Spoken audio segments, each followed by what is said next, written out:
All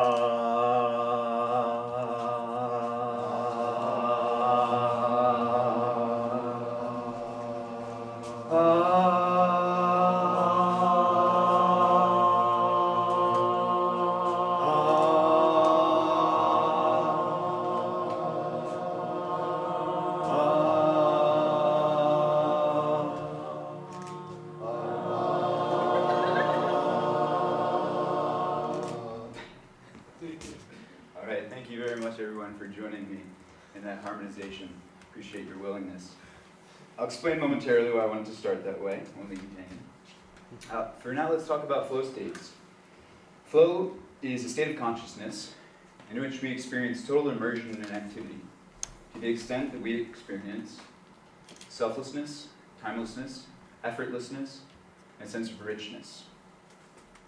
It is the experience of being in the zone, as reported by musicians, athletes, artists, scientists, on and on, across disciplines.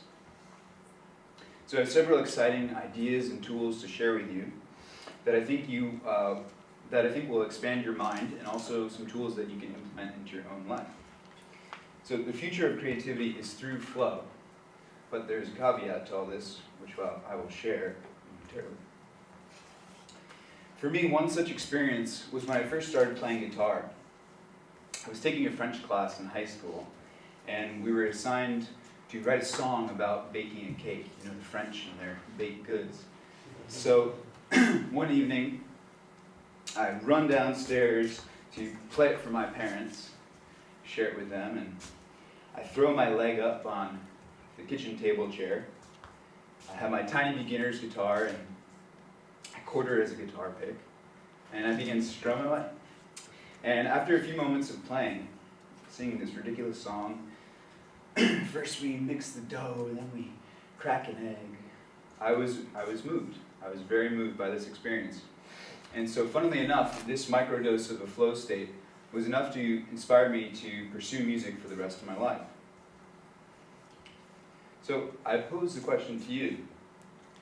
What may have been an experience where you felt so completely immersed in an activity that you may have forgotten a sense of self?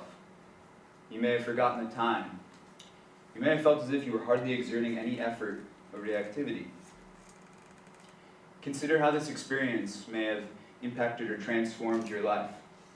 In 1990, Mihaly Csikszentmihalyi published the book, Flow, the Psychology of Optimal Experience. In this book, he discusses the research and studies that have gone on in flow states across disciplines, and he discovered some parameters required for entering flow states.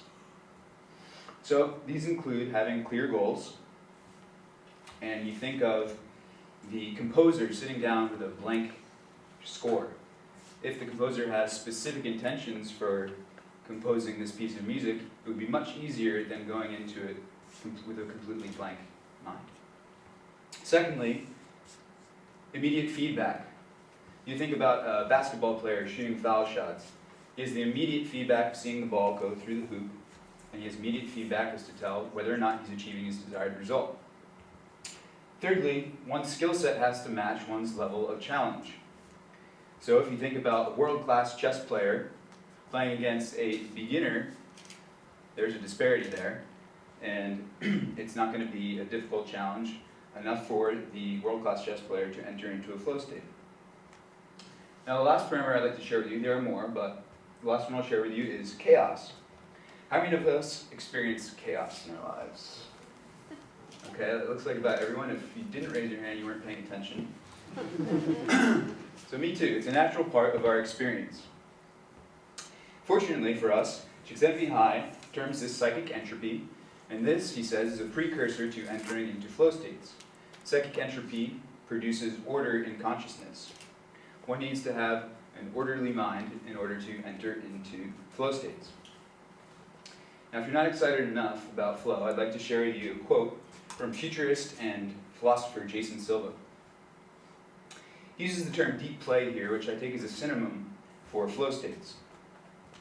He says, deep play is the world of make-believe, is the world of mythology, is the world of storytelling and legend. Deep play is a place to unleash the imagination, to free ourselves from the mundane, to transcend the ordinary and re-enchant the world.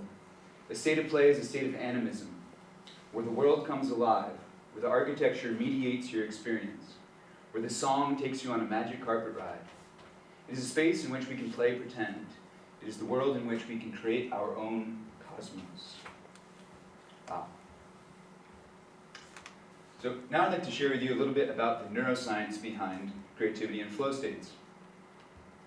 In J.B. Wheel and Stephen Kotler's book, Stealing Fire, the authors discuss the role the prefrontal cortex plays in entering flow states, as well as the neurotransmitters that come online in varying degrees during flow.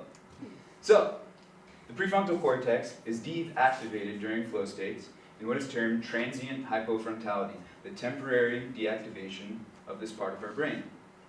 It's really interesting that a part of our brain has to be deactivated in order for us to engage in a flow-inducing activity.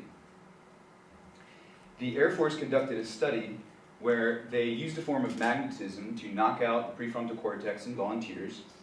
Then they had the volunteers engage in problem-solving activities.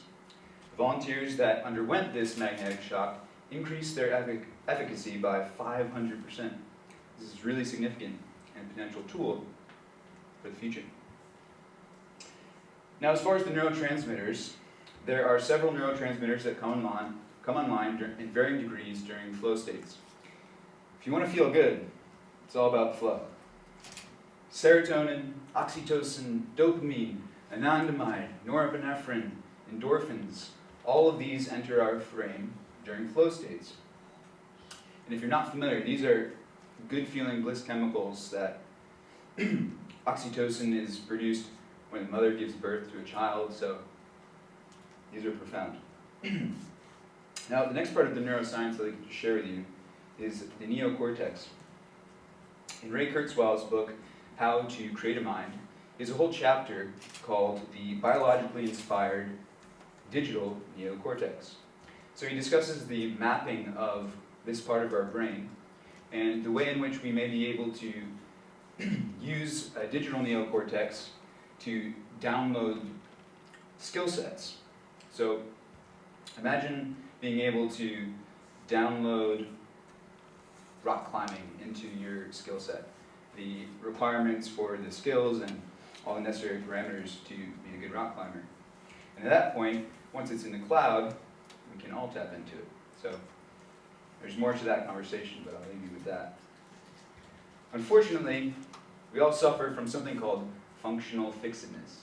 How many of us experience functional fixedness?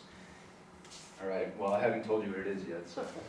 Well, functional fixedness, in an article by Psychology Today, is the patterns or habits that become so ingrained in us that they become very difficult to break free from, and they impose limitations on us. Fortunately, a possible antidote for this lies in the psychedelic renaissance going on right now. In Michael Pollan's latest book, How to Change Your Mind, he discusses the rise and fall of psychedelic research in our recent history. There are currently studies going on, clinical trials going on for various psychedelic substances through an organization called MAPS, as well as varying universities across the world. They're having a lot of promising results for using psychedelic substances in behavioral issues ranging from PTSD, eating disorders, anxiety, depression, on and on the list goes. So if you consider psychedelics helping us to rewire our neurology, and functional fixedness being these patterns or habits that we have difficulty breaking free from, these can be an amazing tool to facilitate lasting change. The last tool I'd like to share with you is meditation. For most of us, this is nothing quite new. We've all heard of meditation. But meditation is known to alter our brainwave states into the range of theta waves. During flow states, we enter into the alpha theta wave brainwave range. And this is an ideal tool for entering into flow states. So next time you're engaging in a creative activity or a sport, whatever it may be, consider doing a few moments of meditation to get you into that state. The issue here is most people hear of it, most people know that it's good for them, but the percentage of people that actually do it is very small. So I encourage you